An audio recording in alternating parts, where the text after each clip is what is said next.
Hey friends, this is Dolynny TV. Good morning to you as we get set up for the final day before Game 7 of the Stanley Cup Final featuring the Edmonton Oilers and the Florida Panthers. That seems crazy to say. It was just a few days ago, it seems, that we were talking about elimination awaiting the Edmonton Oilers.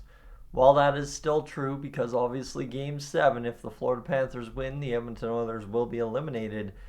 History also now awaits the Edmonton Oilers. I can't wait to talk to that a little bit with you here, but give me a moment as we get fired up on an early morning edition.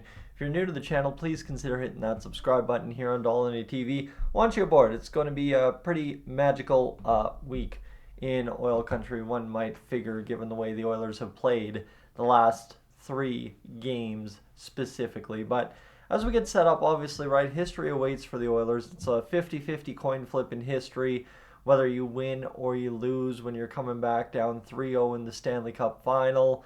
I believe it's Toronto and Detroit over the past 82 years or whatever is the math. But I really don't care about that. What I care about here for this Edmonton Oilers team is, well, the history of it, right? From last place to first place in a season, kind of like the St. Louis Blues way back in 2019. They were a different story. We were a different story. No two stories are ever the same. But for the Oilers, obviously, you had the lows of the lows. I mean, it was next level how bad things were before Chris Knoblauch stepped aboard. Things didn't immediately get better, but all of a sudden, after a 3-game losing streak, things went insane for Chris Knoblauch and the Edmonton Oilers. The next, 27 games, combined record of 24-7. Absolute, absolute insanity. And now, obviously, to get into the Stanley Cup Finals, face elimination in the second round against Vancouver, come up aces both times, and then come in and do damage against Dallas, get into the Stanley Cup Final, and traditionally, as the Oilers have in these playoffs, take the first 3 games to feel out your opponent. The only problem is you lost all 3, so your back's immediately against the wall at home in Game 4. Deliver that emphatic statement, come back to Florida, squeak out a victory in a good fashion, and then come back to Edmonton and put another exclamation mark to send it back to Florida, with now a chance to win the Stanley Cup in the year 2024. It is absolutely insane. Like I said, there's 2 teams in history that have come back from 3-0 in the Stanley Cup final to force a Game 7. One of them's won them, the other one's lost it. So for the Oilers, you're looking to hope to be on the right side of the history now, right? If you win, that's 2 out of 3 teams that have done it.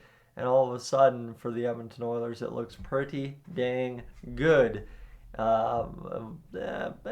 Wednesday, Thursday, Friday. I don't know when you would plan things, but well, you won't get too far ahead of ourselves, I guess, on a Sunday morning. But yeah, it's unbelievable, right? I mean, history. It'll be Connor McDavid's first Stanley Cup, Leon Draisaitl's first Stanley Cup, if all goes according to plan.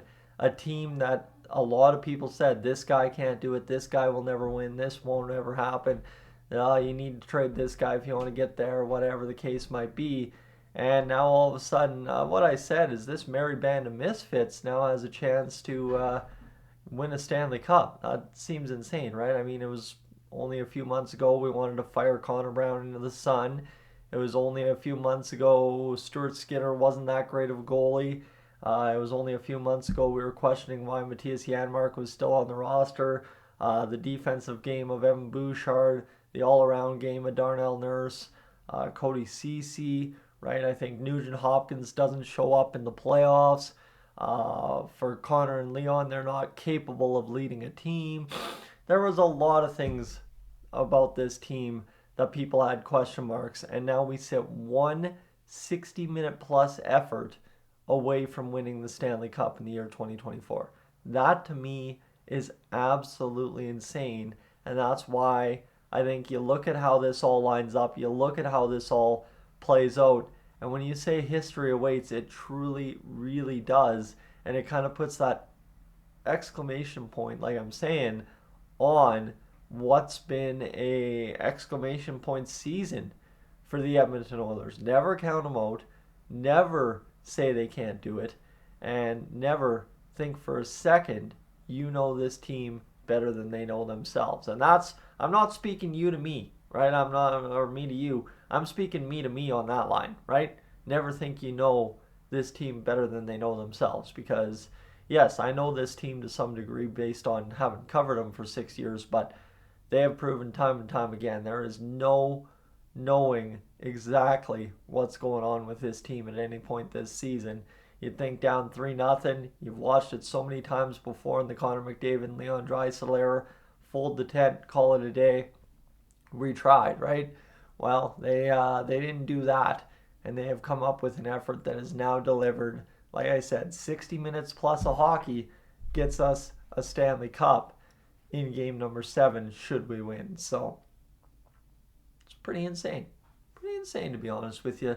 Sitting here rationalizing all this on a Sunday morning, trying to keep the butterflies down, trying to figure out what's tomorrow going to bring, and obviously try and get geared up for what will be a huge live stream on the channel tomorrow, I think, personally speaking, because we ain't going back up to Edmonton for Game 7, I'll tell you that. I've missed enough work these past few weeks. Can't afford to miss more time. I think Matt's ready to rock and roll for the live stream on Monday, so we should be able to kind of put together the 3 good luck charms here we've had on Dolynny TV for the Oilers Stanley Cup. Obviously, the beard shave there after it was 3-0 for Florida. The jersey, the Edmonton Oilers old 15-16 jersey there that I got, that I'm rocking still. And Matt's Crowfoot hockey jersey, right? That's been undefeated in the playoffs. So we'll put it all together, friends, on a Monday after work when the Edmonton Oilers have a solid chance to claim the Stanley Cup for the first time this year, but also for real in the year 2024. It's history. It's insanity. It's absolutely crazy. Still trying to rationalize it here after talking to you for 7.5 minutes. It doesn't quite make sense. And I don't really buy the we want to be like the 1942 Maple Leafs line. I buy the Connor McDavid won't be denied line, right? This is Connor's time. If Connor wants it, we get it. And that's all it really comes down to on Monday night, is how bad Connor wants it. And if Connor wants it, my goodness, friends, Edmonton's going to have to shut down for an entire week. You got Canada Day long weekend. It's going to be shut down for the weekend anyway, but you want to shut it down for an entire week, Connor McDavid, go win the Stanley Cup, and away we go. So this is Dolynny TV. Thanks for being aboard this morning. I know these morning episodes are a little rough, but again, it just is what it is when you roll out of bed and get on camera, right? Nothing's ever going to be pretty. But we'll talk to you a little bit later today when there's actually some news, and we'll go from there. I'm up on, out of here.